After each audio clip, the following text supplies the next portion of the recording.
बिहार में कल पहले चरण के लिए मतदान होने हैं। अब ऐसे में चुनाव प्रचार तो थम चुके हैं, लेकिन बयानबाजियों का सिलसिला थमने का नाम नहीं ले रहा है। और एक बार फिर से एआईएमआईएम चीफ असदुद्दीन ओवैसी ने तेजस्वी यादव को अपने कटघरे में लिया और उन्हें चरमपंथी कहने पर करारा जवाब दिया है। दरअसल ओवैसी अपने प्रत्याशी शाहनवाज आलम के समर्थन में जनसभा को संबोधित कर रहे थे और उसी दौरान ही उन्होंने कहा कि इस बार तेजस्वी यादव को मुंह पर जवाब देना होगा, जिन्होंने हमको चरमपंथी कहा। उन्होंने जनता से कहा कि आप लोगों ने पिछले 40 से 50 सालों से सियासी पार्टियों को वोट दिया, मगर आपको और हमको क्या हासिल हुआ?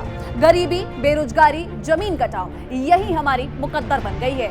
हमारे पास पुल नहीं है, हमें कश्ती में जान को खतरे में डालकर जाना पड़ता है। हमारी बेटियों के लिए अस्पताल नहीं है। ये सब एक मसला है और ये मसला इसीलिए है क्योंकि हमारे पास सियासी पावर नहीं है।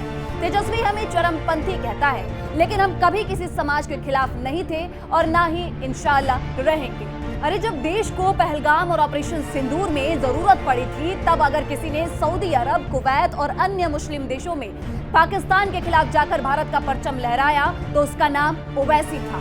खैर कोई बात नहीं, तेजस्वी यादव नहीं जानते कि सियासत क्या है। उनके अभी दूध के दांत निकले ही नहीं है। पर याद रखो, ये उम्र का भी कच्चा है और जबान का भी कच्चा है। आपको याद होगा कि बीते दिनों तेजस्वी ने कहा था कि तेजस्वी उम्र का कच्चा है लेकिन जुबान का पक्का है। आपको ओवैसी के इस बयान को सुनाते हैं।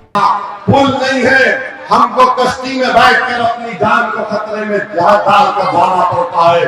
हमारी बेटियों के लिए अस्पताल नहीं है, जिंदगी के लिए। ये सब मसाइल है। इसका हल एक ही है कि आपके पास सियासी ताकत हो। हम किसी समाज के खिलाफ थे ना कभी रहेंगे, इंशाअल्लाह होगा। ये हमारे बीजेपी, आरएसएस और तेजस्वी चरमपंथी कहते हैं, अरे जब देश को जरूरत पड़ी, पहलगाम के बाद ऑपरेशन सिंदूर में अगर किसी ने सऊदी अरब, कुवैत, बहरीन, अल्जीरिया जाकर पाकिस्तान के खिलाफ उस सरजमीन में बैठकर भारत का परचम लहराया तो उसका नाम ओवैसी था। खैर कोई बात नहीं, ये तेजस्वी जानता नहीं सियासत क्या है। अभी दूध के दांत नहीं निकले उसके।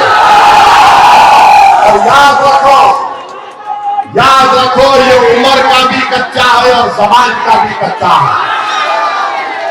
तो गठबंधन इंसाफ नहीं कर सकता। इसके अलावा ओवैसी ने कहा कि बताओ मेरे भाइयों, मैं 5 मर्तबा सांसद था और 2 मर्तबा का विधायक हूँ। मुझे 2 बार बेहतरीन सांसद से नवाजा गया। लालू का बेटा बोलता है ओवैसी चरमपंथी है।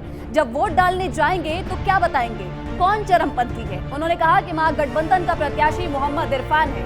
इरफान से पूछो कि भागलपुर का जब फसाद हुआ था, नरसंहार हुआ था, क्या इरफान तुम्हारी पार्टी सत्ता में नहीं थी? लोग बार बार हमको ताना मारते हैं कि ओवैसी बार बार यहाँ क्यों आते हैं। मैं 11 साल से बिहार और सीमांचल आ रहा हूँ और आता रहूंगा। आप अपने इरादे और पार्टी को मजबूत रखिए। याद रखिए, अगर आपका विधायक नहीं होगा तो 5 साल नाइंसाफी करेगा। तो ओवैसी के इस बयान ने पहले चरण के मतदान से ठीक पहले बिहार की सियासी हवा को और भी ज्यादा गर्म कर दिया है। एक तरफ तेजस्वी यादव और आरजेडी पर उन्होंने सीधा हमला, तो दूसरी तरफ उन्होंने अपने समर्थन में धार्मिक और राजनीतिक भावनाओं को जगाने की कोशिश की, जो कि उनके स्पीच में साफ नजर आ रही है। ओवैसी के इन बयानों पर अपनी राय हमें कमेंट सेक्शन में जरूर बताइएगा और देश दुनिया की तमाम खबरों के लिए दैनिक जागरण देखते रहिए।